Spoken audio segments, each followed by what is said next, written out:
Greetings, citizen. Welcome to the show, and thank you for listening. For more of the art of wargaming in your life, definitely check us out on Instagram and Facebook. If you'd like to support the show, we have a Patreon account where you can do just that for as little as $1 a month. What we can offer will expand as the show does. If you don't have extra funds but would still like to help us out, you can give us a like, share, or 5-star review wherever you listen to podcasts. Want to get in touch? Feel free to message us or hit up our email, artofwargamingpodcast@gmail.com. We look forward to continuing the conversation with you because we know the world is vast, with many different ideas on tactics and strategy that can be applied to the games we enjoy. You're listening to the Art of Wargaming on the Ear Firm Network.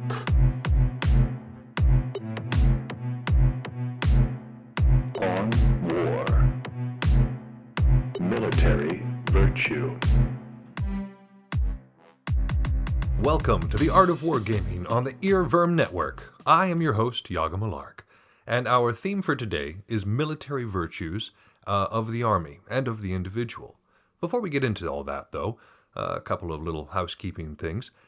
First off, by the time that you hear this, I'm going to be on my way to Beltane, which is a wonderful little event that occurs, and by little I mean one of the larger events in the East, that occurs in Middle Tennessee, right outside one of my old stomping grounds, Nashville, which is also Dur de Marion. I've only been to this event one other time, and my experience was outstanding. It's one of my absolute favorite events. It helps it takes place over my birthday weekend. So yeah, it's really cool. The last time that I went to a Beltane, I did get stung. That wasn't anybody's fault. I was taken very, very, very well care of. So if you are going to Beltane, know that the medical staff are par none, and should something happen, you will do just fine, because I'm allergic to bees, and I did not bring an EpiPen, and I was just fine, many times over. So I'm looking forward to that, not to getting stung by a bee necessarily, but to going and being a part of one of the first larger events that's taking place in the East. I missed Battle for the Ring, if you'll recall, because of, some various COVID scare sort of thing. But as of right now, it seems to be pretty safe. So I'm going to risk the plague, and go down there and hopefully bring some lovely news to y'all. And so, as such, kind of like we had discussed with Battle for the Ring, I was a little sad that I wasn't able to go and observe a lot of the drama that went on. There was quite a bit of drama from what I understand. And, I understand for a lot of people, they find drama distasteful. But if you've studied power politics as long and as much as I have, you understand that drama is exactly what Clausewitz is talking about. It's the politics that drive the violence, that drives the war. Interpersonal stuff is very important when we're dealing with the larger movements on the field. And, some people are just out there to swing stick, and that's fine. Other people are out there to overthink things, and that's me, and we'll chat together, you and I. So I'm going to be doing interviews. I'm going to be talking to people on the ground, hopefully tournament winners and other folks who are there and doing stuff, and maybe if we're just hanging out and trying to get some different perspectives and different opinions. And in doing so, there is probably going to be some personal opinion going on, some perspectives, potentially even some of that direct drama being injected into the show. I just kind of want to say ahead of time that I am not a dramatic, I'm not trying to make drama or perpetuate drama. I am merely a reporter of information. And the latter part of that episode as well is going to be me kind of giving a play-by-play of what's going on. And not necessarily naming names or doing he said this, and then she said this, oh no, kind of, back and forth thing. But explain it the way that we have been using power politics to explain field actions.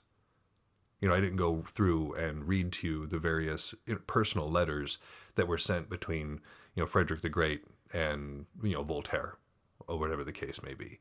That wasn't important. The overall shaping of it, and perhaps how that thought process may have influenced, yeah, sure. But the exact details are not necessary. So I will not bore you with them, nor is this Belagarth Confessions. So that's not my job. And then, but right before I get into the more serious subject that comes before our actual subject of the day, the military virtues, my father actually, he knows that we're studying this right now because he listens to the show, and of course the period of time that we're studying right now involves heavy use of the guillotine, that lovely curved-bladed weapon or oblique-bladed weapon that was so popular in France at the particular time that we are studying. And this little piece of trivia was fascinating to me. Okay, so without looking it up, I know we live in a world of instantaneous technology, but let's just suspend that for a moment. Without looking it up, just take a guess when the last time the guillotine was used in France for like a state-sanctioned execution. I'll wait a little bit. Okay, you got a number? You got a year in your head? Was it 1977? 1977. September the 10th, 1977 was the last time a guillotine was used to execute somebody in France. My word. It was 10 years before I was born. That's crazy. That's crazy to me that it was still being in use at that time. I'm sorry, that just blew my mind, that little trivia bit. So thank you for submitting that one. I hope that everybody else got a kick out of that too. And then lastly, right now, from what we can see, what's occurring on the ground in the Ukraine, we're all learning lessons from this. You know, those of us who study military science on the professional or amateur level, we are learning from what's going on right now, because the lessons that are being taught by Russia and by the Ukrainians are really fascinating at the moment. For one thing, of course, we're seeing what we normally saw, which is that cities present a huge obstacle. And as of this moment, Russia has taken a couple of key cities in the east, but has done so basically by leveling them. And you have to question the purpose of capturing land or capturing any sort of industrial center after having destroyed it. That doesn't seem to be a productive way to capture something, but you know, what do I know? What do I know? I'm not Putin. And of course they're grinding down there, but we're also seeing something that's very interesting, which is I forget the exact name of the system, but it's an anti-tank system, and the Ukrainians have plenty of it. And up until this point, ever since, you know, about somewhere between World War I and II, the tank has been one of the main deciding factors. You know, Desert Storm, it was tanks that broke the line, and you know, it was an absolute rollover after that. Of course, we know about the Blitzkrieg and the use of tanks in Europe in World War II, and how devastating they could be. The kind of cav, the armored cav, are cataphract, if you will, of the age. But just like with everything else, much like the era of the horse came to the end at Agincourt, it appears that the age of the tank may be coming to an end in the Ukraine, because the tanks are being taken out by these extremely portable, extremely lightweight, and versatile anti-tank weapons. And it's interesting. It's interesting. So everybody's studying this, and of course, we also are studying the information warfare, which is being used on a level that we have not seen yet. We always knew it was possible, but like, that is hugely important. It's something that all of our authors have talked about, but they could not even begin to fathom how important it would later become, because of the prevalence of technology right now, and how much everybody relies on their phones and various social media sites and news sources in order to inform themselves. So propaganda, it's huge. It's huge in this war, and people are learning about that. And of course, there's the coordination that's involved here. And like we had talked about before with the leveling of cities, fighting against an enemy who is willing to destroy infrastructure. You know, that's something that hasn't necessarily, when we're conquering, like the firebombing of Dresden was the destruction of infrastructure, but it wasn't to conquer it. It was to, it was to disrupt the industrial center, but like the Allies were not planning on taking that particular city. Right? It was more about damaging. In this particular thing, there's long-term damaging of it, and we're able to kind of observe it more. America has done this. Again, the firebombing of Dresden, the firebombing of Tokyo, of course, the dropping of the nuke. You know, there's been a lot of stuff that has destroyed infrastructure, but it's something totally different to observe it from a third party. to be able to analyze it in that particular time without being personally invested in it. So America's learning from this. The rest of the world is learning from this. You better believe insurgents are looking at this, being like, okay, let's take notes, because this is a good representation of how war is fought in this particular time. So again, our hearts go out to the people of the Ukraine. We hope that they find safety and solace soon, and that their country stops being completely disrupted and destroyed by what this show and myself consider to be a bit of a megalomaniac. Yeah. Again, I do want to iterate, I have nothing against the Russian people. I have nothing, like, that we have a Russian restaurant here in town that's absolutely delicious. And there's no reason not to go, because Russian people aren't Putin, and they should not be held. Of course, they're not him. They're not able to be there and tell him what to do. Nobody can tell Putin what to do. Have you all ever seen a meeting with that man where he's speaking with even like the officials within his own country? He is scary. Like, he is ex-KGB, creepy scary. So, yeah, it's a tough situation. It's a tough situation. But for those of us studying military science, I think that it also can yield some very useful lessons out of there as well. So let's shift away from that. Let's shift away and perhaps talk about something that is consistent across all ages of warfare, whether it be the age of the horse, age of the tank, or age of the anti-infantry weapon. But we're talking about military virtues of the army.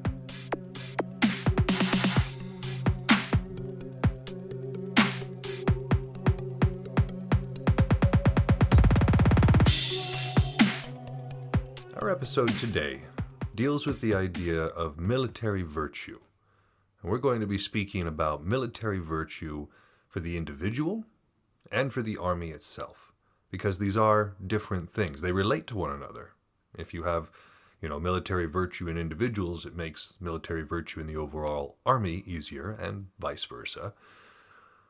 But we're going to look at them as separate concepts as well. And if you recall from the previous episode, this was one of the chief moral forces with what was going on, and I definitely am still very confident in my decision to make it its own episode, because this is a complicated idea, and there's a lot that kind of goes into it that I think is good to analyze for what we do. So let's define first, what is military virtue, right? And what are we looking at when we're dealing with military virtue? Well, it's different than bravery or enthusiasm. That national feeling that we had talked about last time, the enthusiasm that comes with that. Military virtue is very different. Bravery, for instance, you don't have to come into the military or into a military environment already brave. Being brave already helps. I mean, it does. I know people in the military who are, and they certainly have a leg up. But bravery can also be trained into a person. Through repetitious drill and development of expertise, a person can learn to be brave. Enthusiasm, however, is not required, at least for the military virtue that he's speaking of back in the way when. Remember, when this was being written, during the time period that we're studying, the late 1790s and the early 1800s, this was a conscription-based army. Most of the people in it did not want to be there. They would have much rather been at home with their families, or down at the pub, or wherever else, but just not where they are. So enthusiasm with the system that they had developed wasn't required. For what we do, enthusiasm helps. Wanting to be there, being motivated, especially since what we do is so individually based, I would say that enthusiasm is required for physical wargaming. But discipline is more important. If we can't be enthusiastic, discipline is probably more important in that way. So let's then move into speaking about that a little bit. Military virtue in the individual. And remember again that the base knowledge here is being applied to those conscription armies that Clausewitz is talking about. And we're going to be kind of changing it to fit what we do, being, volunteer-oriented, non-conscription hobbyists. So let's talk about this. The spirit and nature for the business is very much a part of this military virtue. Some people are just better at it than others. Some people just seem to be born to it, whether it be a combination of athletic factors or a certain state of mind. Again, this is part of it, and this can be taught as well. Having a spirit and a nature for the business, being well formed to it, to the military life, to the military standards. This is important for an individual to have military virtue. So for us, it's very much the same, especially for physical war gamers. We have to have a spirit and nature for it. You have to want to be there. We have to have our spirit in the moment. And this is something that we can learn to do if we don't have it to begin with. The next one is assimilation into the system. And remember, with the time period that we're speaking of, that conventional smoothbore musket style, this was very important. This assimilation into the system, knowing how to march and when to march and what bugle things meant what, and being exceptionally disciplined in this way, that assimilation at the time was critical.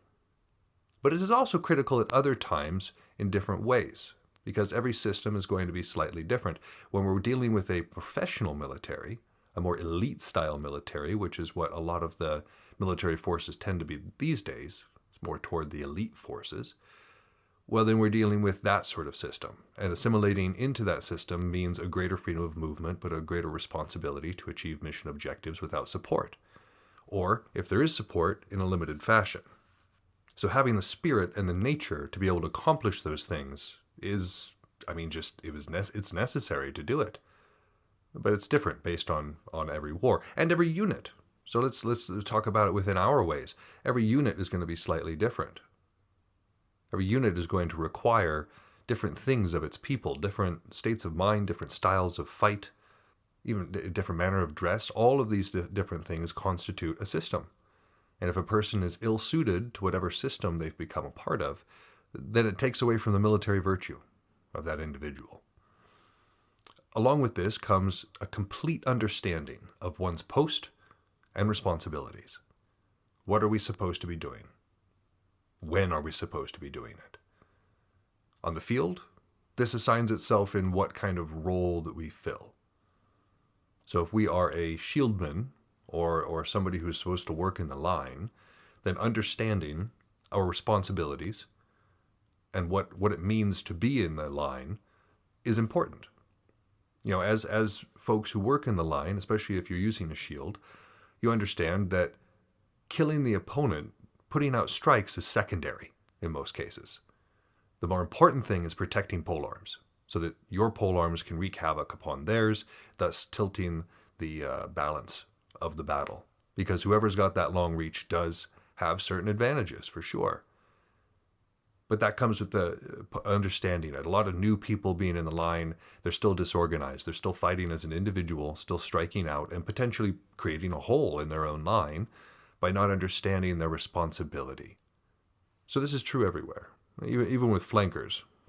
Flankers, their responsibility is to go into the back line and cause as much havoc as possible, hopefully get some kills along the way. And there are good ways to be flankers, and there's a bad way to be flanker. And knowing the difference there is knowing the difference between your responsibility. A good flanker is light on their feet, doesn't overcommit in any general direction, and is because that improves the level of harassment that you're capable of. You know, if we're going into it and we go in and yeah, we cause a little bit of harassment, but we just dive right into a line and get killed very quickly. The disruption might help somewhere else, but more than likely it's going to cause just a small little blip, and then we are one more body that was wasted for that particular effort. How much more effective it is to just stay out of range and harass the back line for long periods of time in different areas. That is more disruptive. You see somebody who's back there and you know they're dangerous and people keep calling out, so-and-so's in the back, so-and-so's in the back. The rest of the force becomes more and more nervous because that person is suddenly everywhere. Good flankers. Good flankers. And to really come into these things, when we really want to come into understanding and fulfilling these responsibilities, it is important for us to exercise to gain confidence and expertise. And this doesn't just mean exercising our bodies, keep making sure that we're in shape, but it also means exercising our expertise with our weapon, making sure that our technique is up to form, that our footwork is up to form, that we are continually improving our style. If you're working with a firearm, it's a matter of cleaning the weapon, taking it apart, putting it back together, constant drills with it, constant work at the range. If we're doing our stuff with our other weapons, again, constant forms, workouts, kind of framed within that particular goal of that activities that are kind of put toward that goal. This is how we gain the expertise, and with expertise comes confidence, which contributes to our virtue, our military virtue.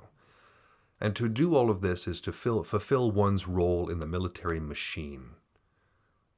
And this isn't just talking about the conventional army that we're speaking of in the history lecture, but more, again, where our purpose is, what our role is, what do we do? We all fall in niche, we all fall into some sort of role for our team, even if it wasn't what was intended. Even in something that seems very similar, there's always different roles, different cues by people. And when we are able to exercise these different elements, we're able to actually fulfill our purpose within the overall military machine. And those who do, those who are able to really get this down, they will see themselves as members of a special guild. It really brings people together when military virtue is prominent between individuals. So this is how a person cultivates military virtue within themselves, according to Clausewitz. And a lot of that, I think, is applicable, and some of it also, we're not a part of a conventional army from the late 1700s. So some of it, in its literal sense, is not. But let's talk about the overall force. Let's talk about military virtue of the army. And for us, let us use something like a unit, which I think, because a realm is usually too broad in terms of loyalty. I mean, like, Stygia fights pretty well together, but that's because we're so isolated that we know exactly how everybody else fights. Usually, we're the best at fighting with our team because that's who we're practicing with more frequently. So let's talk about the army as though it was the unit. Our first thing that needs to be maintained is to preserve formation while under heavy fire, keeping our cool while the danger is pressing in upon us. And we're not going to be experiencing artillery fire in what we do. I mean, I guess there's some games where you might have to deal with catapults or something along those lines. But if you're doing Belagarth, we're not going to have to deal with anything resembling artillery. We do have javelins. We do have arrows. So coming in on another force, having those projectiles coming and not breaking formation, not becoming freaked out and having one side go slower, that is a huge part of the military virtue. Not being intimidated by that. And a part of that is never being shaken by imaginary fears. We're not getting inside our own heads with what is happening here. It's a matter of discipline. It's a matter of focus and not spreading rumors within about other things. One of the best systems that I've seen is people getting together and being like, okay, I have trouble fighting this person. Any tips, tricks, ideas? And as people kind of come together, they're able to form a better idea, a better technique of fighting said people or fighting said unit or whatever the case may be. And does the exact opposite of having these imaginary fears. Which is nice, which is the idea. But because if the imaginary fears come in, even if the enemy hasn't done anything, we can be defeated by our own mind. And so military virtue in the army is if it is cohesive enough in thought to not be shaken by the mere threat of something. A huge portion of military virtue in the army as well is to dispute ground, even when falling backwards. Like if we're withdrawing from combat, and it's a full-fledged run, and it's like basically a retreat or a rout, there's no military virtue there. The force itself has effectively broken apart. All discipline is broken down, and it barely resembles an army anymore, let alone something that can actually accomplish anything. But disputing ground not only keeps the force together, but it also keeps the opponent from moving as quickly, which also gives us the chance to kind of reform for a counterattack, which is the idea. Simply running away doesn't always. Now, there are times when that has to happen, where when we are against a vastly superior force, whether that be in numbers or in just pure skill, and one has to do a rapid reposition. Let's just call it that. A rapid reposition. But ideally, we dispute ground as we fall back in order to potentially get some weaknesses at our opponent so we can strike back and get them on the back foot. On the back foot. The next point that he makes is to never lose sense of obedience. Now, obedience in what we're doing is very different than at the time of what they're doing, because desertion, of course, at the historical point when this was being written, was met with a shot to the head. You know, it was a very, very different situation than what we're dealing with. And so obedience was a totally different concept. For us, though, the obedience, again, I think, is to that system that we were talking about. Never losing that sense of obedience to the system that we are assimilating into. So if that's a system of a smaller unit that consists of very fast wolf pack, then that's in obedience to that. That's keeping with the strength of the unit. Obedience to the policy, to the doctrine, if you will. And that it just helps. When we do that, we maintain the military virtue, because then other folks know what to expect from us, and we know kind of what comes next. There's not a whole lot of guesswork. You know, we have this particular policy, we have this particular doctrine for encountering these situations, and it becomes second nature. One doesn't need to think necessarily about what they are doing or how they're doing it, because it has been rehearsed so many times, and because they have been obedient to the doctrine. And I know a lot of people, that word chafes at them. My own unit mates, if they're listening to this right now, the word obedience is typically an anathema to them. But we do it too. We do it too. It's just to a lesser degree. And so a military virtue of the army is definitely everybody being obedient to one central purpose or one central policy, technique for doing things. To have this sense of obedience, one has to have respect for the system, though, and for the leaders who propagate it. So respect and confidence in said system and in the leaders is paramount. That can only do good things for the military virtue of an army. Now, conversely, the leaders have to be, and the doctrine needs to be worthy of this respect and confidence. Because if the doctrine doesn't work, or if the leaders are ineffective for some reason, then that respect, that confidence goes away. And that isn't necessarily something that is indicative of the core of the army, but that is definitely influenced by those at the top. I've seen fantastic units go from being strong, meaningful presences to dwindling very quickly and becoming a shadow of their former selves just because of a change in leadership. A change in leadership to somebody who was not effective, somebody who did not have the confidence and the respect of the other people within that unit. And it's crazy how quickly that changes everything. So making sure that we do have respect for our leaders and that our leaders are respect worthy. Very important to maintaining that military virtue of an army. Next on the list is the concept of being resistant to the depressing effects of defeat. We've all been there. Our blood is up. We really want the win for whatever reason. Either we're trying to impress somebody, or it's for banner points, or whatever the case may be. There is a reason that we want to win. Our heart, our emotions are set on winning. And many times we won't, because it just happens that way. And when we don't, that can put us on tilt. That can put us as an individual on to some place of the mind that is not conducive to victory in the future. And this also happens with a larger force too. I've definitely seen it where units begin to beat themselves after a while. You'll have some very close matches, and then one side will definitely start to gain a significant advantage. And it's partially because the side that maybe has lost a little bit more begins to lose faith in itself.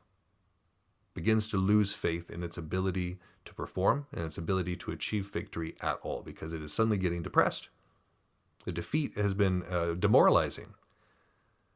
And so if we have an army, if we have a group that is immune or resistant to these effects, to this depressing effect of defeat, oh my goodness. Oh my word, that's outstanding. Whether it's a fanatical belief in a leader, or whether it's just the sheer discipline of the people within that organization, that's huge. Even within an individual.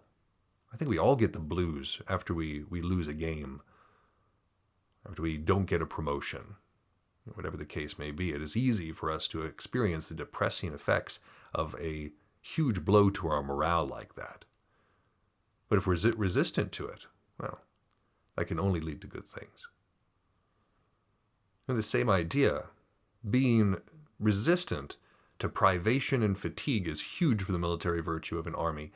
One of the things that the training does, any sort of military training, is it gets you out of your comfort zone. It gets you out of air-conditioned environments and soft beds and puts you into a place of discomfort. It puts you into a place of hunger, puts you into a place of overworking your body, overworking your mind, to such a place that you're having to function from a place of fatigue. There's a reason that training is that severe. There's a reason that training is meant to push a person that far. And it's because if we are experienced in it, then when it actually happens in the field, it doesn't affect us as much. Remember when we were speaking about the war in Afghanistan and how much harder your average Afghan is going to be than your average American, simply because of the way they grew up. You know, most Americans, I would say 99% of Americans, live in some degree of affluency compared to some place like Afghanistan, where you have a lot of folks that live rurally, and they live so without the technological advancements and creature comforts that we enjoy here in the West. And so for us, it's a transition from comfort to a lack of comfort, like a severe lack of comfort. For them, it's just another day on the block, because they are hugely conditioned against privation and fatigue. It doesn't affect them as much in their home environment there. And that lends a certain military virtue to the way that they operated. Because all of these toils, all of these different struggles, all of these different pains, they are a means to victory. And an army that can see that, an army that can see that the wounded and the hunger and the disease are all part of that climb toward victory, that is a huge part of the mindset. And it's the same thing when we're dealing with individuals, even, or when we're dealing with units. This idea that even defeats can be teaching moments. Even defeats can lead us to an overall victory. So if we can remember this, if we and our compatriots can remember this particular virtue, it absolutely helps. It absolutely helps. And all of these things contribute toward the military virtue of an army or an individual. So for the individual, of course, you have a spirit and nature for the business. You assimilate into the system. There's an understanding of one's post and responsibilities. We exercise to gain confidence and expertise, and we try to wholly fulfill our role in the military machine. That is the military virtue of an individual. The military virtue in the army, preserving our formations in the face of danger, never being shaken by our imaginary fears, never, beating ourselves with our own minds, disputing ground, even when withdrawing from an area, being obedient to our leaders, to our doctrine, whatever the case may be, respecting and having confidence in our leaders and having them be worthy of that confidence and respect, being resistant to the depressing effects of defeat and to the really hindering effects of privation, hunger, thirst, and fatigue, and looking upon all of these toils as a means to the overall victory. This is virtue for both of these people, and for it to really, really sink in, we have to be always reminded of our duties and our virtues. There's a reason that people have unit meetings, and they get together and they put their heads together and they say, what is happening going forward? Where are we at? what policy changes are happening, is our unit aging? Does that affect the way that we recruit? Does that affect the way that we fight? But this has to be reminded. This has to be going over. Like if the units that don't do that, either they get too large to effectively do it, or they're just not very up on it, they start to drift apart. They start to become archaic very quickly, because this is very important. Being reminded of our duties, being reminded of our place. That is part of achieving military virtue. So in a long explanation, that is what we're talking about when we're talking about military virtue. Do you see why I needed my own episode for this one? And we're not done yet. He throws a little shade here, which has me giggling. He said that, soldiers may fight bravely without military virtue. You can do just fine without it. Take, for instance, the Americans and the Vendéans.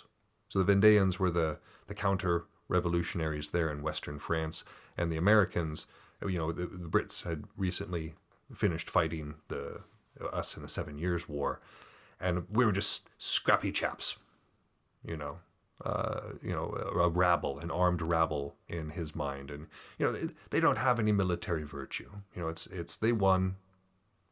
It's very interesting to me, because then I think 200 years from then, how much that has changed. How much that's just, it's not really picking a fight with a dead guy, more just grinning at the dead guy and not necessarily knowing where we're going with all of this. In an overall sense, though, military virtue is for the parts of the army what genius of the commander is for the whole. Both together accomplish amazing things, but for the commander to really be effective, a genius of a commander to really be effective, the army has to have military virtue. And for an army to really be effective, its commander has to have military virtue. If both of them are working together, then success is much more possible, much more, it's more probable for sure. Because the commander guides the whole, and this military virtue guides the parts. The commander can rely upon the military virtue of the army to be where it is and where it needs. When we're talking about this conventional, remember, this was all heavily trained stuff. When they called, column right, they needed to be column right immediately. When they were doing some sort of swinging motion, everybody had to be in on it. There was so much coordination that was necessary here. And being able to achieve that, being able to kind of get that out of your force was very important. Just as important as being a brilliant commander. Think of Frederick the Great. He inherited the army that was built by his father. It was amazing, and he was able to do really good things from it. Alexander, same thing. Alexander did not have to build up his army, his Macedonian army. His father, Philip, had already done that. Alexander just took his brilliance and this amazing army and went and did great things with it. So both of these together, outstanding. Outstanding. Some of these things come naturally.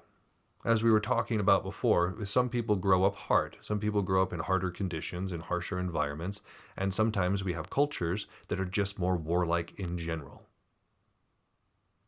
Especially at this time, just war, just some cultures that are more violent, some cultures that are they have more of a focus on martial training or whatever the case may be, and these breed a natural quality of bravery. We had talked about that isn't necessarily a military virtue in of itself, because it can be trained, but having that be a natural part of a person's mental makeup, that's outstanding. Aptitude, a person who has grown up handling whatever weapons. Here in Montana, 53% of the people who live here possess firearms.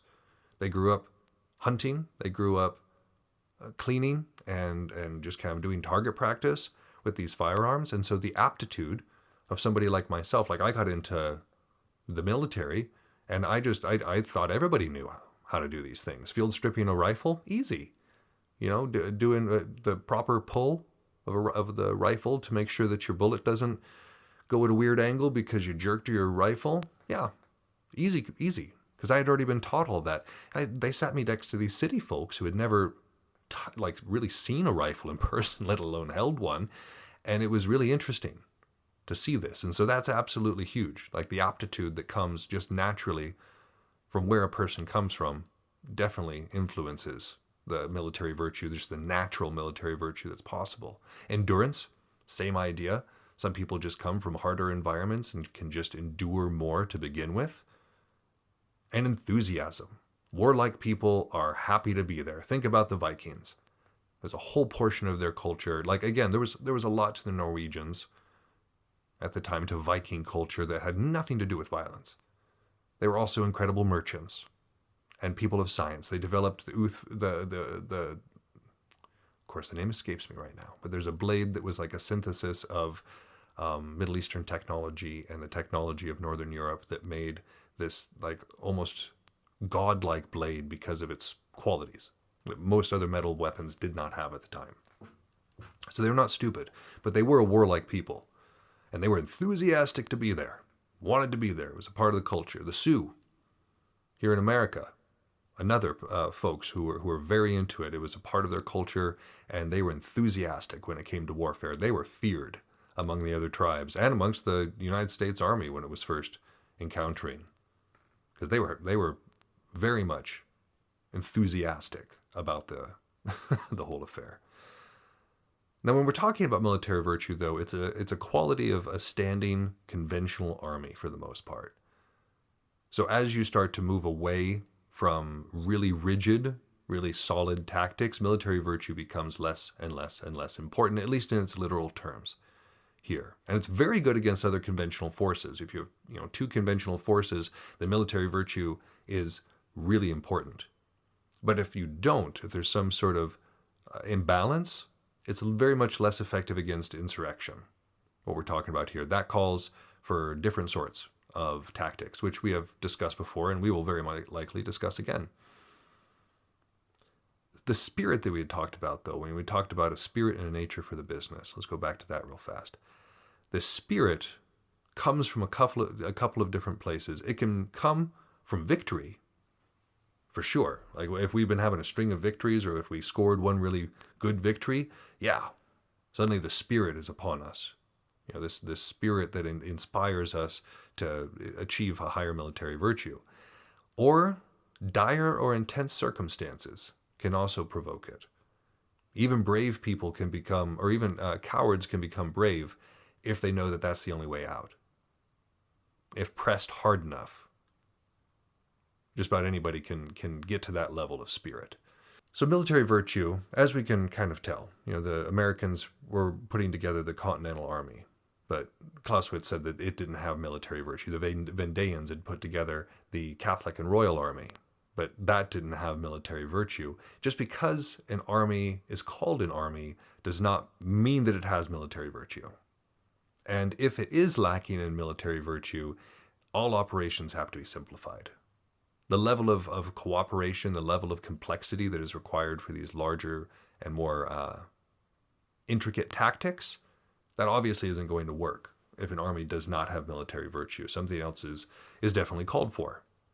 So very much simplifying our tactics. If we know that our force does not have military virtue, which the vast majority of the units of the folks that we're speaking about right now don't. I know my unit does not have military virtue. Not in this way. My army in 40K does, for sure. All sorts of virtue there. There's a reason we haven't discussed 40K very much in this episode, because that's all assumed right here. That each of these folks that you've got on the field has military virtue, that the army itself has military virtue. That's assumed. You have to deal with a lot of the other morale factors here. And once again, I just want to drill home the point that great success comes from combining genius and military virtue. So if we can promote military virtue within ourselves, at least to the extent that is required by our system, and we have somebody who possesses the genius for the situation, then it's going to be a pretty good time. But with us today to discuss some of these ideas, I just want to introduce the next guest. And to do so, I had to get something. I had to write down a bunch of stuff, because when he comes into a room, he is famous enough within the sport that there's like a running joke. And I mean, I don't know if it started off as a joke, but it's one of these things, like when he comes near an area, squires are kind of required to start shouting out his titles And I just wanted to iterate, he did not give himself these titles. They have been given to him by other people, and it's numerous. Here, let me share this with you as an introduction to our guest here. Introducing the great Sir Kyrian Hawkshroud, patron saint of Belegarth, once and future president, knight of Andor, legendary straight, member of Wolfguard, captain of the Order of the Axe in Valdemar, knight of Numenor, knight of Wolfpack, commander of Clan Hydra and Vicomte of the West, honorary EBF, sire of Sir Melanin the Exemplar, professor errant, mayor of a little town up the coast, he of the fast draw and long arrow, summoner of peacocks, Meshuggah bringer, slayer of dragons, pitiless to ogres, destroyer of griffins and giants, no friend to gargoyles, nice to the needy, sportsman, poet, swordsman, statesman, nifty dancer, sailor of the ocean, surveyor of valleys and mountains, and all-around great guy, I present Sir Kyrian.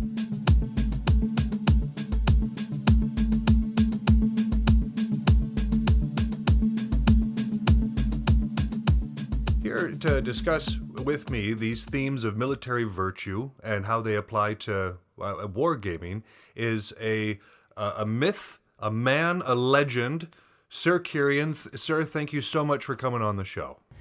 Thank you so much for having me. I very much appreciate being invited to speak on your show. Well, we are honored to have you, sir. Our listeners, though, may not be overly familiar with who you are, depending on what game they play. So why don't you introduce yourself a little bit? Okay, my name is Ian, and in Belegarth and Dagorhir and Amtgard, I do go by Kyrian, and I've been doing some form of foam fighting and also SCA for over 30 years at this point. Just kind of done a little bit of everything and in a few different places. And as far as my wargaming experience, I am mainly a PC gamer, and by far my favorite genre of game is RTS. All flavors, all kinds, anything. I love the whole idea of it. And probably my favorite RTS, at least so far right now, is the Dawn of War series, which is the 40K based RTS. Yeah. And also, I was in the Army. I served both as an enlisted person for 3 years on active duty. Then I spent a year in the National Guard. And then I spent 4 years on active duty as an officer. And I think that's about all of it. Right now.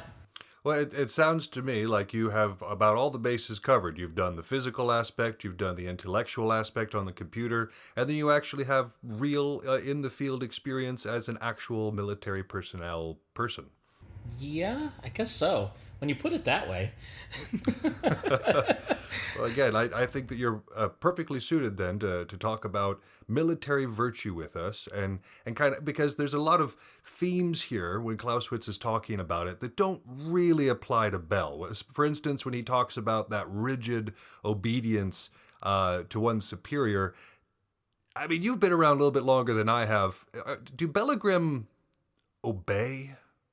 I think a part of that, especially when you talk about units in Belegarth, part of the biggest thing of that is you're finding people who share common interests or common ways to fight, etc. I can think of a couple units right off the bat where that kind of discipline is kind of expected, where this going into it, that if you are joining this unit, if someone who is higher ranking than you in the unit, you listen to what they say. Mm-hmm. And I've seen others where it's a lot less formal that way. It's kind of, one concept you talk about as far as leadership is, kind of your natural leaders. There are people there who just by virtue of who they are, you get that sense of charisma and personality and especially when they show that they know what they're talking about. Sure. You just kind of follow them and you trust that they're going to make the good decisions. And that's Well, kind of across the board. no, Honestly. and I mean that makes a lot of sense, and that is one of the virtues they talk about is respecting one's leaders, and how much better is it to do that naturally than to have that beaten into you, to actually see a leader and say, I want to follow this person, rather than a drill sergeant saying, hey, guess what? Yeah, and I mean, over time, I've had a chance to really kind of look at leadership in that respect. And, there's the authoritative aspect of it that I am the leader because by virtue of my rank or my position, that you will listen to me because of that, as opposed to leading by influence, conveying to people that you're going to treat them like human beings, you're going to listen to them, and they trust that the decisions and the things that you're saying and doing make sense.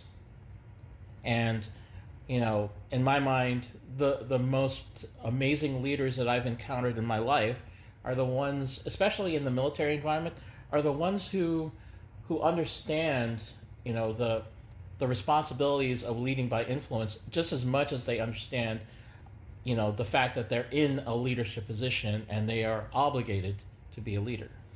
Sure. If that makes sense. Oh, it does. It does. And I think kind of along the same vein, it helps to have a leader who kind of knows what they're ruling over. I mean, when I was in the military, there were folks who were a part of the transportation corps who had done it before. Like some of our officers had started off as enlisted folks or NCOs, and so they knew everything about it. So when they became an LT or a captain, they were able to effectively lead because they knew what they were asking of us. Whereas, occasionally you'd have somebody in that position who had never done the work before, and it always would grate at us enlisted folks. Yes. And I mean, you think about it. My thought on it is that leadership is a learned skill, and to get better at it, like any other skill in life, you just got to keep practicing it. That everything in life is hard until it's not. Right. Well, it's also a matter of taking it seriously. There's folks who get into it and they're like, well, I have this rank and it means something for my ego. And then there's folks who say, okay, I have this rank and that means that I have certain responsibilities. It means that I have certain duties that I need to fulfill in order for this rank to mean something, Yes. Absolutely. And I think that's in the same all over the place. For like in the actual military, for sure, because it's kind of life and death in a very real sense. But also in the nerd sports that we do, needing to know that our leaders are one of us, and that they're not. Because I've been a part of units where we had people in power who just wanted to be in power, and it was not conducive to a very effective field environment. Not as nearly as much as when you really respect folks, and when you know that, like we say, they're gonna fulfill the post faithfully. Yeah. So in terms of that, in terms of the leadership and the effectiveness of various styles, what's your unit? Who are you a part of? I am a part of Clan of the Hydra. Clan of the Hydra. So when it comes to leadership and kind of how that works within Clan of the Hydra, what's y'all's style? I would say it's leading by consensus. We have a group of leaders, and we are constantly talking about things, and we are collectively deciding, what is our course of action, or whatever, what are the goals that we're setting for ourselves, what are the things that we want to try to accomplish as a unit. So, and then from there, because we are fragmented physically in that, we have a group here in Southern California, but the majority of the people are in Wisconsin, Illinois. I think that those are the major ones at the moment. But the having that division means that we don't always get to see each other, and that's something that units that get to see each other every week, I am so envious of. Oh, being sure. able to interact with each other, because that's huge. And it's one of the things I've definitely noticed is that even though we spend all this time on the field, we may spend time at events. It's the time that we invest in each other outside of that really adds to kind of the unit bonding, just building the friendships, building your, you know, the group of people, that getting to really know all the people around you. And um, I can't I can't go on gush enough about how that just makes the whole experience just that much better for Well, everybody. legitimate bond for certain. Because I mean, when Clausewitz was writing in the, we're talking about the, the times of the Wars of the Coalition, Napoleonic Wars. We're talking about conscription. People were there whether they wanted to be or not. So enthusiasm, enjoying themselves, wasn't really important at the time. But for what we do, it is, and especially for a group to really vibe, to really gel together and work well on the field. I agree with you. I think that personal bonding that takes place is very important. I agree 100%. And I mean, to your point, what we do is voluntary. So, I think you have to approach that, and it's something, I've read a lot about how the U.S. Army had to transition between Vietnam and going into, in the years leading up to Desert Storm, where we had to change from a conscription-based army to an all-volunteer force, and A the kinds of professional thing army. exactly, and just the overall structural and just organizational changes that had to happen in order to make that work. Because I mean, to your point, if you have conscripts, your approach to them is going to be very, very different than if you have people who want to be there. Right. And in certain wars it may have worked better than others. If people were being conscripted into a war that they felt heavily about, so maybe the American Civil War, where political tensions were high, or even World War One or World War Two, where folks felt a lot more of like a patriotic calling to go into those. But when you start dealing with like Korea and Vietnam, where the approach is kind of hazy, the reasons were there is kind of hazy, but more importantly, the public support is far less than it was in the world wars. Well, then you're dealing with a very different situation and conscripts that don't want to be, like, really don't want to be there, and that's a bad time in the military. Oh yeah, and that does bring up a good point, just kind of in general about leadership and units and that kind of bonding, is the fact that what we do is not doesn't take place in a vacuum.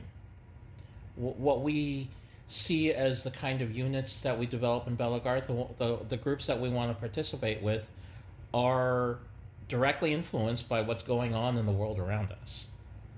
Mm-hmm. And some of the things that we thought, ah ha ha, that's cool, and then now we look, it's like, what they're doing is kind of hazing. Yeah. Kind of the way that our society and the way our community perceives each other and perceives the kinds of things that we do as units, it doesn't exist in a vacuum. Sure. And I mean, that's another thing that we go over a lot in these various books too, is how much the off-field stuff really influences what's going on the field. Either power politics, changes in society, changes in technology, things that aren't necessarily on the field specifically, that all feed into. I mean, again, you've been around a little bit longer than I have doing this. I've been doing this for 20 years at this point. And we've both seen how inner unit politics can absolutely shape what happens on the field. So and so breaks up with so and so, and suddenly you have like the Capulets and the Montagues Yes. at each other, right? Drama. But it's important. Like I don't know. I used to hate drama, but then when I started to understand drama as like power politics and like actually influencing the way that combat takes place, it became far more interesting to me at that point. I haven't thought of it that way, but you do have a really good point. And because again, when you look at it from these perspectives, like, I mean, Clausewitz says that war is an extension of politics. It is politics by another means. And while we're not necessarily conquering land from one another or imposing governmental societies or whatever the case may be, it does still matter. It does still matter. And that definitely changes the approach too. Like some people, they'll take to the field, and if they're going on and they're enthusiastic, that of course influences fighting. If they've got the feel bads from some inter unit drama or between unit drama, that includes the feel bads as well. Definitely, I agree with you. It's for me personally, I try very very if there's any kind of that, I don't take it on the field with me as much as I try very hard not to. I'm out there. I am. How can I put it? Not. I'm not incorporating emotionality. I don't think that's the right word. I don't let my emotions dictate the way that I'm deciding how I'm going to fight. As much as I'm not gonna. In a nutshell, I'm not gonna let anger drive what I do. I'm not going to let sadness drive what I do. I go out there and I try to, put aside all of that. And that's one of the things I love about fighting is that I can do that. Mm-hmm. I don't have to, make it emotional. And I know for some people that's not, that doesn't work. For some, they're so involved and it's such an integral part of who they are. It's kind of hard for their emotions to not bleed over into that.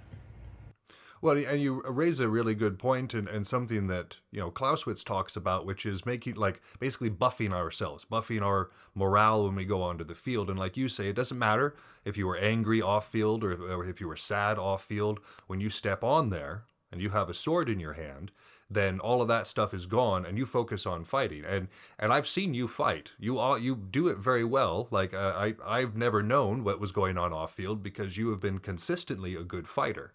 How do you do that? I know, you make it sound easier. Like, well, I just leave it off field, but that's something that's very challenging for a lot of us. Do you have any tricks or methods that you use in order to do that?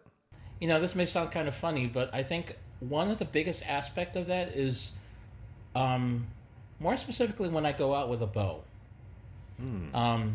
Mainly because how good you are with a bow is directly reflected on your state of mind. If your mind is chaotic and unfocused, you're not going to really do well in trying to hit something. You have to align, your mind and your body to be able to accurately make shots. And so, kind of a backstory of that. Back when I was going through my divorce.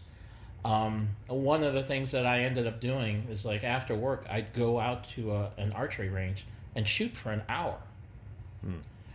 And it was just me, the bow, the arrows, and the target. And that just being able to, in order to hit accurately, you have to calm all the noise. At least that's what I had to do. And I can't go on enough about how that was such a healing process for me, and I think it if I did not have the prior experience of being able to understand how much of a calming function archery was for me, I don't know if I would have been as successful in that. So I think like I said, the biggest thing for me that I found is that there are so many different things that have to align both mentally and physically when you're trying to take a shot. Obviously, that applies to all the other fighting styles as well. But right. In particular, I found that archery, you got to calm the noise. No, and I mean that is actually a really it again touches on something else, which is through the catharsis that you were receiving through that. I also think that it sounds like you were disciplining yourself to be emotionally calm when using that weapon on the field, or when so it's not so much having a trick when you enter the field and being like, okay, I'm going to recite this mnemonic sequence, and by doing so, I drop away all my stress. It sounds like discipline before, like repetitively before you even touch the field, was one of the ways that you achieve that state of no mind focus, yeah? Yeah, I would say that's a really good way of describing it. Definitely. Because I love it too. I know exactly the feeling you're talking about, where you might have turmoil in your head, and the second that lay on is called, the only thing that exists in the world is you, your weapon, and your opponent, and it is a beautiful sensation. Yes, absolutely. And I mean, there's something to be said about being able to apply that focus in that kind. Because I mean, when you think about it, especially in the fights that we have, especially on the larger ones, there is nothing but chaos. Sure. There's screaming, there's loud noises, people running around, people going down, in front of you, all this just stuff. And I think, something that just kind of leading to what you were talking about is that I recognize that I can't control that. Right. What I can control is what I can control, which is me. So, that whole the whole environment is, it's so much, and I get that, especially when I look at new fighters and like, they kind of stand around. They don't know what to, number one, they don't know what to look at, and two, everything is just overwhelming, like Sure. absolute sensory, overload. But over time, as you start to get more experience, just like everything else, the more you're exposed to it, the more you practice in that kind of environment, the more you start to learn what are the things you can you have to pay attention to, and what are the things that kind of fall by the wayside. But a lot of times they're still there. They're just not, right at the forefront of your what you're doing. Well, sure, and it also, I think, goes into understanding one's role into what they're doing on the battlefield. So if you're, shooting and you've got a bow, your role is to remain somewhat removed, observe the battlefield as a whole, and kind of either call things out as you see them, whether or not people are coming around behind, trying to maintain some sort of unit coherency, but really be looking for your shots. That's your role at that particular time. And of course, there's everything else, but that's not really what you're doing. If you've got a shield and you're toward the center, then your role is to take up space, take up attention, make sure that you're, a tank, drawing aggro in that way. And like you say, new people may not know that. They may have a big shield and be in the line, but not know how to use that effectively, not know how to really fulfill that role. And it seems like time, that is really a time thing, time and grade, if you will. Yeah. No, that's a good analogy. I like that, time and grade. And as you earn your time and grade, you start going up in levels. Yep. You just get better and better. It's really weird. I work with high schoolers. I do an after-school program, and it is really interesting to watch them grow over the 4 years and go from being neophytes who don't really know how to hold a sword even, to becoming, fairly well-polished people. You start teaching people at the teenage level, they learn fast. I've noticed. Yeah, it's outstanding. I mean, some of them, like bravery, for instance. We had talked about bravery in this episode and how it is something that can be trained or it can be innate. I've got a few kids in this current class that are just brave innately. Like there's this small person, probably a third of my size in every single dimension.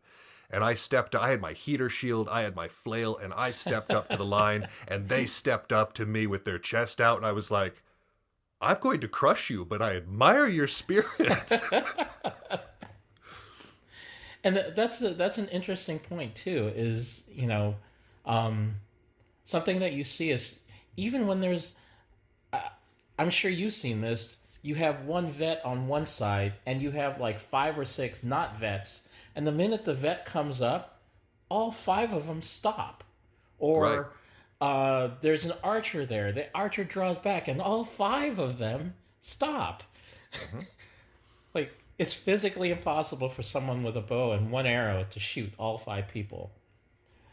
And, I think that's a very interesting thing about, our game in terms of, kind of the mentality and perspective that people have, is that they're not necessarily out there to win, but they don't want to lose. Right. No, I think part of it that plays into it is we've been kind of conditioned in a lot of ways. People who haven't received actual military training, we've been conditioned by movies and that sort of thing to have what I kind of refer to as the henchman complex.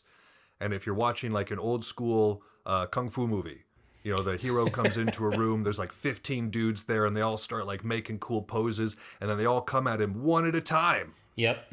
They And take yeah, turns. he'd like, yeah, but Bruce Lee is cutting them down one at a time, and it's like, if you just rushed him, yeah, he might take out one or two of you, but there's only one dude there. Yep. It's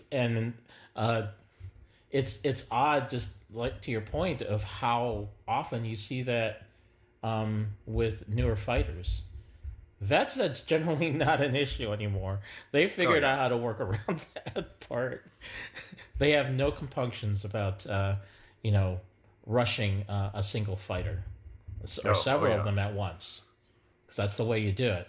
Yeah, especially like if you and I are rolling up on a side and like there's one other vet on the other side, I'm not really gonna care because like I've got covering fire, so I'm going in, and I think one of us is taking him out. That's just where I'm at on that. Yep. Definitely. Which is awesome. But again, that can be trained. That bravery doesn't have to be innate. How many of those newer fighters have you seen go from being kind of timid to being fierce, like you say, like vets who really have no fear in the face of those things? Too many to count. Yeah. It is, it kind of a rite of passage for, transitioning from being a new fighter to being a veteran. It's that and being able to throw combinations. Right, and that's of course the actual expertise and training of the individual, which is also a virtue. It's a military virtue to make sure that you're competent in what you're doing. And like you were saying, probably way back before at this point, like the Clan of the Hydra, what works as a military virtue for y'all is different than for other folks, because assimilating into that system, it sounds like you need to be able to work as an individual and as a member of a team to be able to bring together a lot of different styles. Yes. And kind of make them work together in not a singular doctrine, but like overlapping points of efficiency, right? Yeah. No, I really like how you articulated that. Whereas, like, if you're dealing with other units, like, I mean, the Brotherhood of the Falcon comes to mind. Very regimented, very organized in the way that they approach the field. Like, it doesn't really matter what area you come from. The Brotherhood's going to fight in a very similar fashion. And that's part of their system. And so if a person isn't in line with that, if they can't assimilate into what the Brotherhood are doing, why, they're going to struggle just as much as somebody who is a very solid thinker would within something like the Clan of the Hydra. Yep. And it's something that I've given a lot of thought about, is the fact that in a leader in that kind of structure and framework, it's not about, first off, it's encouraging everyone to identify the specific roles on the field that they're comfortable with. Mm-hmm. Some people love to be on the line. So, we can break it down right there. Some people love to be on the line. Some people don't want to go anywhere near the line. All they want to do is flank. Right. So, that's the first part, is having people recognize what it is they're good at and what they really enjoy doing on the field. Then, as a leader, it's the leader's responsibility to figure out how best to employ people in those roles. So, for example, if I were in charge on the field, I would not want to put a flanker on the line, because that's defeating a lot of purposes. And they may, and number one, they may not necessarily have too much experience on the line, and two, they probably don't want to be there to begin with. So it's not about making people conform to a specific role, as it's trying to problem solve how to make the disparate roles into something coherent and cohesive. And that to me, that's I love that. That's the the problem solving aspect of warfare. You're solving problems. Right. Now, granted, there's consequences, but yes. Absolutely, and like you say, it takes a certain quality of commander, a certain quality of mind to be able to say, okay, we've got all these different ideas, all these different influences, and to bring all that together, because it's all virtuous in the way of what we're talking about. Like folks who are coming in from the different areas, I've fought some of y'all. Y'all know what you're doing, even if there's different styles, and so to be able to bring that together and not just work together, be able to work under a single mind. That's that's genius right there. I don't care who you are. That's genius. And it's fun as hell to do. I believe that. I believe that. Oh, well, sir, it looks as though we are actually out of time, but the only reason I know that is because I looked down at the timer. We could have kept going for a while and I would not have noticed. But I just wanted to say thank you so much again for coming on the show. Really, it has been an honor. And thank you so much for inviting me. And I hope we'll be able to do some more of these. Yes? Oh, yes. I absolutely. Yeah, if you're down to come back on the show, we are absolutely stoked to have you back on. Okay, sounds like a plan. All right. Well, thank you again, sir. And for the rest of us, we are going to move on to the Battle of Hunschoten.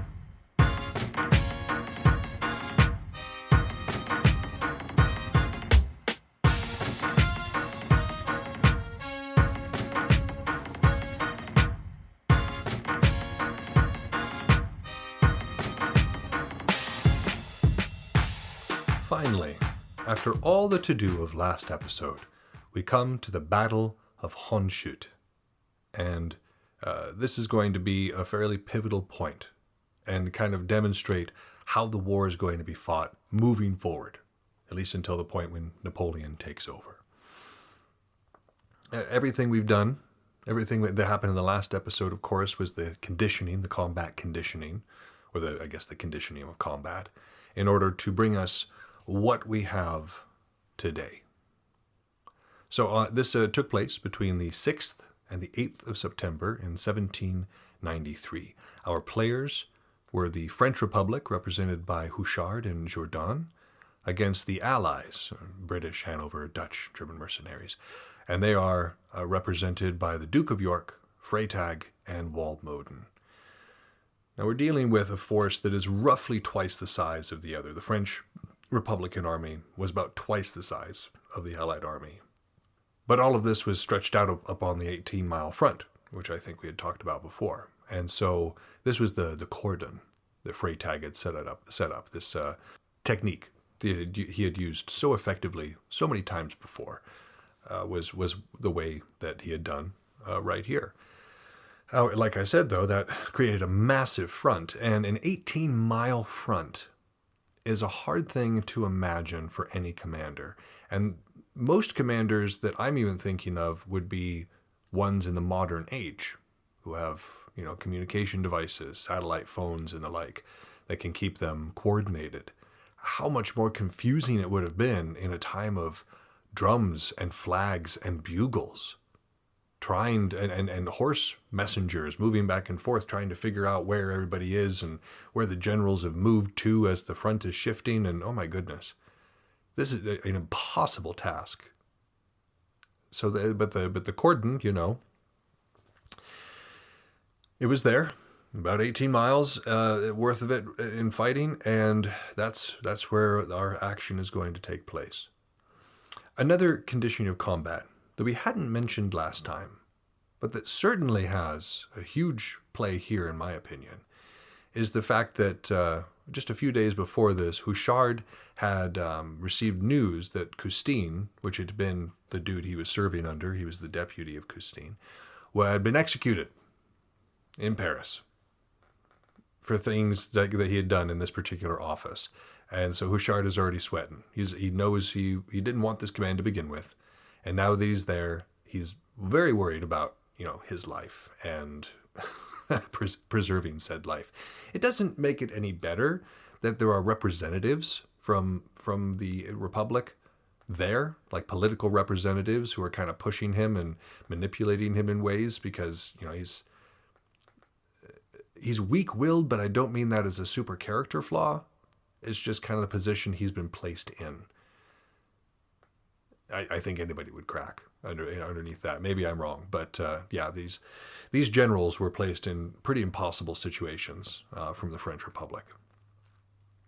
He follows through anyways. He gets her done, and at daybreak on the 6th of September, 30,000 Republicans overwhelm the cordon at 8 points along the line. If you remember from last episode, we were talking about a cordon being very effective if there is like 1 or 2 points of contact, because then other forces, like reserve forces behind the cordon, can move and react accordingly to reinforce, and is kind of a really good zone defense. When it is overwhelmed on 4 different like approaches, that breaks the system. That is not the way a cordon is supposed to work. That's not the situation that a cordon is set up to deal with. So it collapses pretty quickly, and except for on the French left flank, and it struggles and is actually pushed back by Walmoden. And we're gonna remember his name. He's gonna be a continuous player throughout here, even though he wasn't one of the big muckety muck generals. He was pretty darn important, and he's under Freytag, by the way. That's his who he answers to.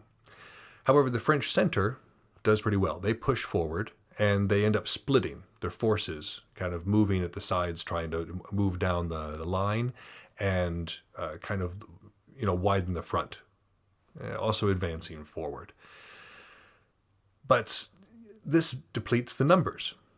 They've now bled a little bit of the force, and so when they do encounter some heavy resistance, it results in some fairly protracted fighting, which they were not expecting. Again, you have a force that is much larger than the other, but they're like this particular location, they just weren't letting go of it.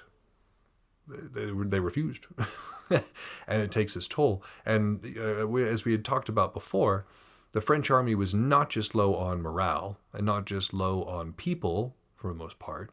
This levy changed things, but it's still not as much as I'm sure they would have wanted in the military. They're also dealing with a lack of stuff, lack of just equipment and supplies, and so they were low on ammo and thinking about kind of falling back and kind of regrouping, making sure that they reestablish a supply train, get the supplies up. But one of these political advisors says, "We must conquer at any price. Failing cartridges, are there not bayonets?" Just saying, all right, if you can't shoot, stab them. Easy enough. Yeah, easy enough for somebody who's not in the front line. But they do, and the fighting continues, and by 8 o'clock, by 1800 hours, everybody's tired. Houchard, the French commander, is exhausted, and they're looking to seek rest. They're in Bamberg at the time, and they're just trying to chill out and take some rest. But this political advisor says, "Free men are never too tired to fight the slaves of tyrants. Therefore, the army should continue its movement." And so they continued the push up to Rexpoede. And at 2000 hours, Freytag is starting to realize that he's a little bit out of position and that he's going to be stronger if he moves back to Honshoot. And so he and Walmoden, he puts the orders down, and they start to reposition to Honshoot. Freytag's own route takes him through Rexpoede, which, by his last report, was not under French control. There's a scuffle, a confused scuffle, and he is wounded. Freytag, one of the big commanders of this side, is wounded and taken prisoner. Walmoden, though, suspects something is wrong. Something's happened to his commander, and so he attacks the same position, drives off the French in confusion, and nearly captures Houchard. So he just had this weird back and forth that just happened. And the panic that ensues here, the panic was huge for the French troops. And many of them apparently just ran all the way back to one of the main bases of operation, way behind the army, just booked it because of the confusion and the fear that was there. They nearly captured the commander, the commander. That's crazy. So on the 7th of September, Walmoden is kind of finished falling back to Honshoot.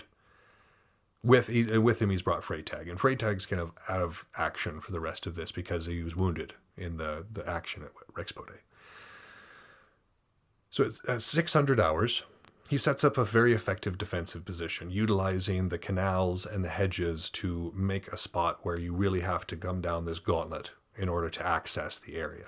However, because it is so congested in there, because it is because of the tightness of the ground, it means that the cavalry are actually not going to be able to operate, and that was a significant disadvantage for Walmoden, because their cavalry at the time was vastly superior to that of the French. I mean, for one thing, you had in traditions that had been there for a long time, of families supporting this, and a cavalry that was well equipped, well managed, well fed, as opposed to the French. And if you think that the French soldiers are starving, you better believe that the horses are also probably not doing too great. And you've got riders who are likely very green. Many of the experienced riders would have been aristocrats, and many of them are dead. So, in their lieu, we have green cav people on sickly horses. So it would have been a no contest there. But again, we're dealing with a force roughly twice the size.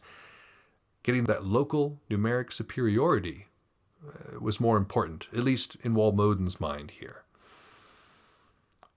So Houchard, at this point, attempts to continue the attack. There was a lot of momentum from the previous day, and he wants to continue the attack, but the forces are too scattered and disorganized to do so. This is an 18-mile front, and there was a lot of movement, there was a lot of chaos, various points along the line. Reaching different generals is difficult. Again, when you don't know where somebody's going to be, trying to get a message to that person is a challenge for sure. And that was kind of how they communicated, obviously. So that was a big deal. Big deal. And so that kind of took the day, getting everybody back on the same page, getting everybody back into formation and back into their particular, their units.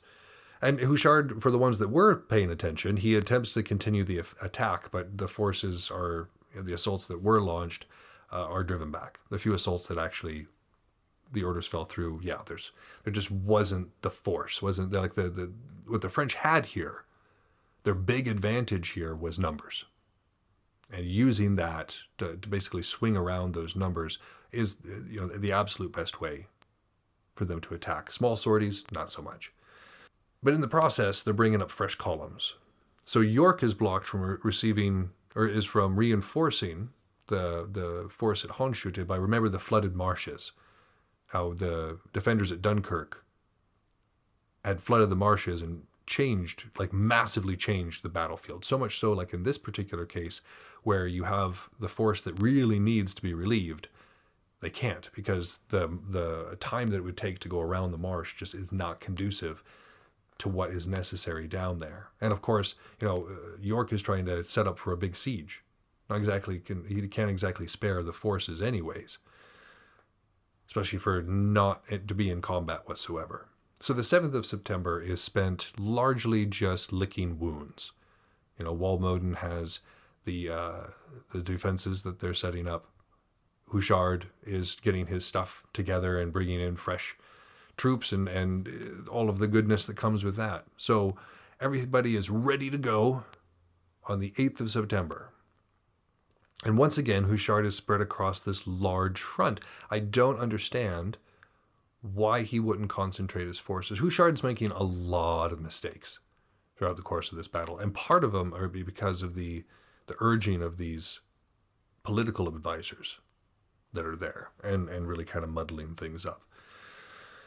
So he's got this large front, and in addition to that, he sends roughly a third of his force, to Dunkirk to reinforce. That force is needed where it is. And then even the remaining force that he has, he only uses roughly half of it. A lot of the new columns is what he uses. He doesn't use the stuff that was already there, the columns that would already existed in the area, which is insane to me, to throw away assets and only work with a small portion of what you have, when again, numbers is what wins with this particular playstyle, with this particular army. But I wasn't in charge. Houchard was. But he launches a three-pronged assault, kind of coming into Honschute, but he's spread extremely thin. As we had talked about, he's not using many of his forces. He sent some to Dunkirk, and he's spread them out over multiple fronts again. And it's going to be a struggle.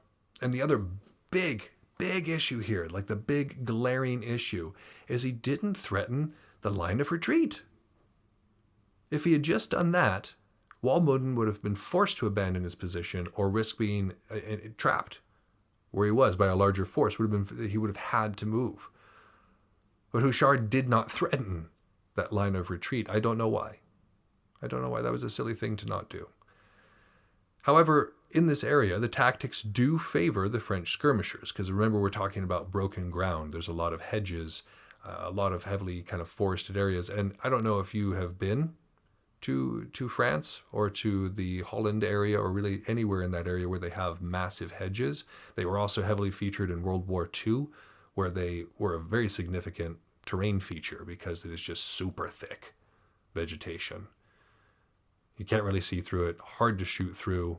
And so the French were able to use their skirmishers, which they had plenty of, to kind of work well in this broken ground. And their big guns were protected by the hedges, which was kind of a backfire. You know, it's a double-edged sword where Walmoden had set up.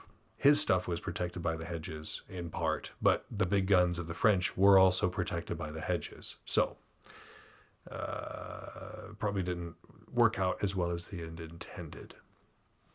However, as we had said, the French were in a silly position. They just decided to send away a vast majority of their forces and water it down. And so they're struggling. The French center even begins to break. It looks as though the command is going to have to scatter once again. But Houchard reinforces and leads a charge on the right, kind of coming in and destroying that resistance. And this forces the Allies to withdraw, because the right is the area that challenges that line of retreat. And so this attack by Houchard, the strong attack by Houchard near that line, makes the Allies move out of the position. It was the only smart thing to do at that point. And they had lost roughly a third of their forces at this point and were super low on ammo. And that's part of the reason, of course, they decided to retreat. Those three things: the loss of the third of their forces, low on ammo, and the line of retreat being threatened. Finally. I don't know why he didn't do it beforehand. And so York, guy who's up there sieging Dunkirk, he obviously abandons his stuff and gets out of there too. The whole southern flank, the dude who's protecting him, has had to move back. So he does as well. And thus Dunkirk is saved from a siege. So if we're looking at this, we see a lot of issues here in terms of military virtue. And one of the big ones is the issue with morale here, that because of the hardship, because of the suffering that the privation, the French were in a much worse position in terms of morale coming into this. They were less disciplined as well. You had very professional forces on the other side as compared to this fairly new army of conscripts. And so discipline was huge. So simple moves were favored. Any time that something complex was tried here, it did not work. But the hammer of everybody hit now seemed to do the trick just fine. So Houchard here, again, he made several big mistakes. Trying to attack too many places at once. Listening to his political advisors, because this battle really shouldn't have happened in the first place. He had a much bigger force, and if the political forces hadn't basically made him seek out this combat, he could have easily just moved around to the right, threatened the line of retreat, and made them move out of their position. It would have been easy enough. Just the show of force, as we had talked about before, the use of non-battle conditions in order to achieve the same results as a battle would. You know, taking ground, making our opponent move away from a certain position or retreat. These things we can do without actual fighting, but just with the mere threat of fighting, with the preparation for fighting. His political advisors wouldn't let him. And he did pay for this, by the way. He was branded a traitor because he failed to be bold in the face here or whatever, and he was executed. And that was kind of the thing. If somebody was that, we're going to get a lot of that, by the way. We're going to be like, oh, there was this new general for the French forces, and he's dead. Oh, there's another one. He's dead as well. It's going to be the theme for the next for the next little while here.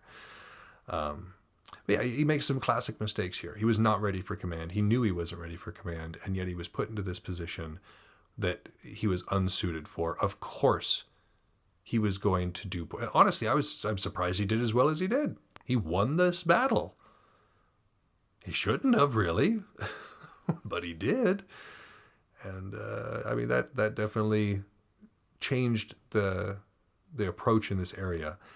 Part of the reason that this victory was possible is, again, the Allies had split their forces, with the British being like, okay, we have to do something. We have to make up for this, for our diehard blue strategists, or blue water strategists at home, and achieve something here at Dunkirk. And they failed to do so. Massively demoralizing, really affects the war effort on the British part. But we're going to get to that. We're going to get to all that later. Not next episode, though. Because next episode, we're going to be doing something a little bit special in terms of kind of the layout. The first part is going to be the same. Going to be talking about the text. In fact, we're going to be talking about boldness next time.